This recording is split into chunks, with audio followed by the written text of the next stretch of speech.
ગુજરાતમાં ખેડૂત આંદોલન કેમ શરૂ થયું? હકાભા અને નિલેશ એરવડિયાનો વિવાદ શું છે? સરકારે વળતર ચૂકવવાની જાહેરાત કરી તેમ છતાં આંદોલનની આંચ કેમ શાંત નથી થઈ અને આની પાછળ કઈ અદ્રશ્ય રમત રમાઈ રહી છે? જાણો જેત પર ખેડૂત આંદોલનની અંદરની વાત. નમસ્કાર દર્શક મિત્રો, @ગુજરાતમાં આપણું સ્વાગત છે. ગુજરાતની સમૃદ્ધ અને ફળદ્રુપ ધરતી પર જ્યારે પણ કોઈ આંદોલન ઊભું થાય છે ત્યારે તેનો પડઘો ગાંધીનગરની સત્તાના ગલિયારા સુધી પડતો હોય છે.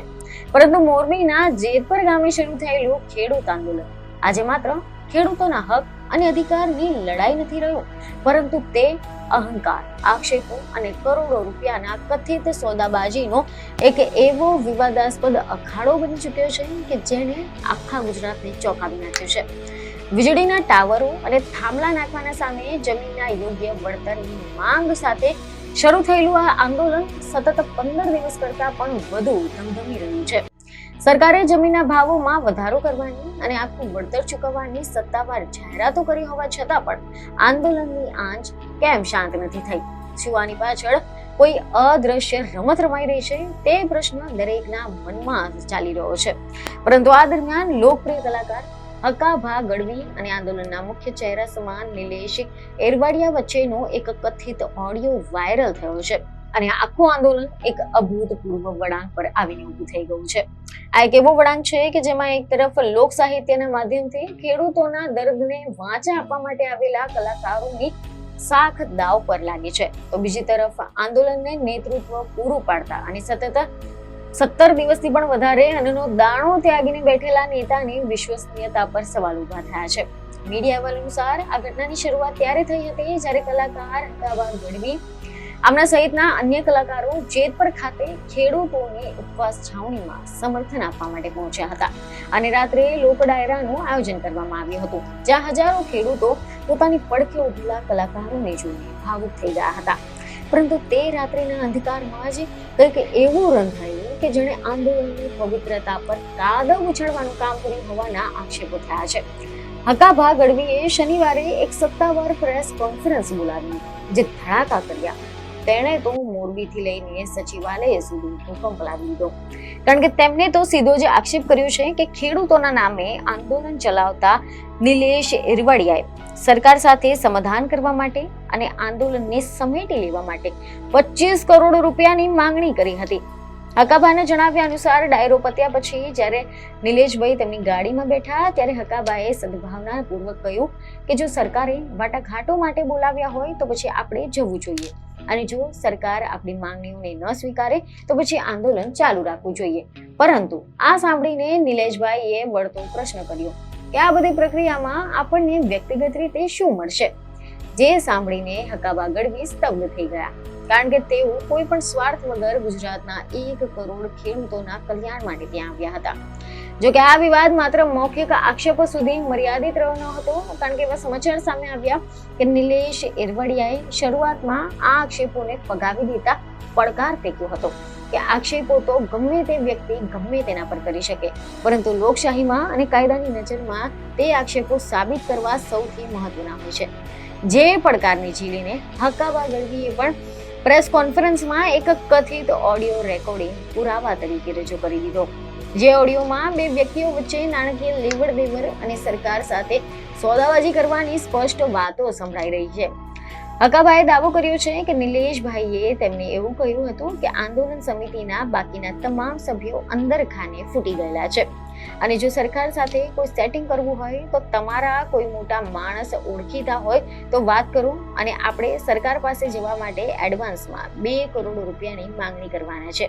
આની સાથે જ કુલ 25 કરોડ રૂપિયાનો વહીવટ કરવાનો છે, જેમાંથી 1 કરોડ રૂપિયા હકાભાને આપવાની લાલચ પણ આપવામાં આવી હતી. આ સાંભળીને હકાભાના પગ નીચેથી જમીન સરકી ગઈ, પરંતુ તે સમયે પુરાવા વગર વાત કરવી મુશ્કેલ હોવાથી તેમણે રાતોરાત વ્યૂહરચના બદલી અને બીજા દિવસે સવારે નિલેશભાઈને ફોન કર્યો અને આખી વાત કન્ફર્મ કરવા માટે રેકોર્ડિંગ પણ ચાલુ કરી દીધું, જેમાં હકાભાએ પૂછ્યું કે નિલેશભાઈ, તમે જે વાત કરતા હતા કે સરકાર પાસે આવવાના 2 કરોડ રૂપિયા જોઈએ છે અને સમાધાન પછી બાકીના વહીવટ થશે, તે બરાબર છે ને? ત્યારે સામી છેડેથી નિલેશભાઈએ કથિત રીતે સ્વીકાર્યું કે હા, સરકાર પાસે માત્ર મંત્રણા માટે જવાના 2 કરોડ રૂપિયા, જેમાં 1 કરોડ તમારા અને 1 મારા. આ સાંભળતા જ હકાભાઈ ફોન પર જ કહી દીધું કે મારે તો કોઈ પૈસા નથી જોઈતા, મારે તો બસ ખેડૂતોનો યશ અને આશીર્વાદ જ જોઈએ છે. આ ઓડિયો બોમ્બ ફેંકતાની સાથે જ જેતપરની આંદોલન છાવણીમાં અને સમગ્ર મોરબી જિલ્લાના ખેડૂત આલમમાં ભારે આક્રોશ અને નિરાશા વ્યાપી ગઈ હતી. કારણ કે જે ખેડૂતો આટલા ધમધમતા તાપમાં પોતાના હક માટે ઉપવાસ પર બેઠા હતા, તેમને એવું લાગ્યું છે કે તેમની લાગણીઓ અને તેમની જમીનની લડાઈ કોઈ પોતાના અંગત સ્વાર્થ માટે સોદો કરી રહ્યો છે. જોકે એવી પણ ખબરો છે કે પરિસ્થિતિ એટલી હદે વણસી ગઈ કે આજુબાજુના 30 ગામના ખેડૂતો અને જેતપર ખેડૂત આંદોલન સમિતિની એક તાકીદની બેઠક મળી, જેમાં આગેવાન રાજુભાઈ અમૃતિયાએ સ્પષ્ટ શબ્દોમાં એવી જાહેરાત કરવી પડી કે આ ઓડિયો સાંભળીને સમગ્ર ખેડૂત સમાજ અત્યંત દુઃખી થઈ ગયો છે અને આ વિવાદ સાથે આંદોલન સમિતિને કોઈ લેવા દેવા નથી. નિલેશભાઈ છેલ્લા 17 દિવસથી ઉપવાસ પર હોવાના કારણે તેમની તબિયત અત્યંત લથડી ગઈ હતી અને તેમનું હિમોગ્લોબિન પણ ઘટીને માત્ર 5% જેટલું જ થઈ ગયું હતું અને લીવર તેમજ કિડની પર સોજો આવી ગયો હોવાથી તબીબોએ તેમને હોસ્પિટલમાં દાખલ થવાની સલાહ આપી છે. પરંતુ આ ઓડિયોનો જે વિવાદ સામે આવ્યો છે તેના બાદમાં ગામ લોકો અને કમિટીએ કડક વલણ અપનાવીને નિલેશ એરવડિયાને ઉપવાસ છાવણી પરથી તાત્કાલિક અસરથી હટી જવા માટે મનાવી લીધા અને તેમને હોસ્પિટલમાં ખસેડવામાં આવ્યા હતા. તેમજ કમિટીએ સત્તાવાર રીતે જાહેર કરી દીધું કે હવે નિલેશ એરવડિયા આ ખેડૂત આંદોલનનો ભાગ નથી અને ભવિષ્યમાં હોસ્પિટલમાંથી સાજા થઈને આવ્યા પછી પણ તેમને આ છાવણીમાં બેસવામાં નહીં દેવામાં આવે. તો બીજી તરફ હોસ્પિટલમાં દાખલ થતા પહેલા નિલેશભાઈએ પત્રકારો સાથે પોતાનો પક્ષ રાખતા રડમસ અવાજે જણાવ્યું હતું કે આ આંદોલનને તોડવા માટે સત્તા પક્ષ અને કેટલાક અસામાજિક તત્વો દ્વારા શરૂઆતથી જ અનેક પ્રયાસો થઈ રહ્યા છે અને તેમને અનેક પ્રકારની લોભ અને લાલચો તેમજ ધાક ધમકીઓ પણ આપવામાં આવી રહી છે. અજાણ્યા લોકો ખેડૂતોના વેશમાં આવીને સેલ્ફી લેવાના બહાને તેમને ડરાવી રહ્યા છે.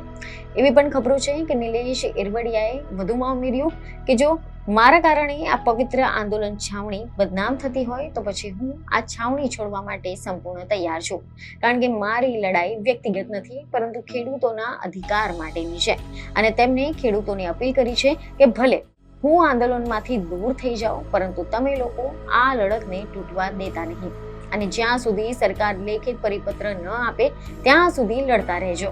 હાલમાં જેતપર ખાતે નિલેશ એરવડિયાને આંદોલનમાંથી સંપૂર્ણપણે બાકાત કરી દેવામાં આવ્યા છે અને તેમના સ્થાને અન્ય 8 ખેડૂતોને અડગતાથી ઉપવાસ પર બેસી ગયા છે, જે દર્શાવે છે કે નેતા ભલે બદલાયા હોય કે પછી વિવાદમાં ફસાઈ ગયા હોય પરંતુ ખેડૂતો પોતાની જમીન અને વળતરના મુદ્દે જરાય પણ નમતું જોખવા માટે તૈયાર નથી.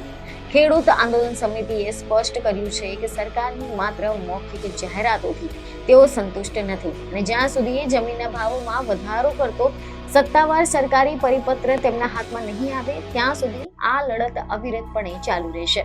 આ સમગ્ર ઘટનાક્રમે ગુજરાતના રાજકારણમાં અને સામાજિક આંદોલનના ઇતિહાસમાં એક મોટો પ્રશ્નાર્થ ચિહ્ન મૂકી દીધો છે કે શું ખરેખર જનતાના આંદોલનોના પાછળ આવા કરોડો રૂપિયાના સેટિંગ થતા હોય છે કે પછી આ કોઈ આંદોલનને કચડી નાખવા માટે પૂર્વ યોજિત કાવતરું છે, જેનું સત્ય તો કદાચ આવનારા સમયમાં કાયદાકીય તપાસ પછી જ બહાર આવી શકે છે. પરંતુ હાલ પૂરતું જેતપરમાં આંદોલન અવાજ અને સચ્ચાઈ કસોટી ઉપરથી પસાર થઈ રહ્યો છે. તો દર્શકો, હવે આ વિષય પર તમારું શું માનવું છે તેમને કમેન્ટમાં જરૂરથી જણાવો. બીજી એક ખબર સાથે ફરી મળીશું. ધન્યવાદ.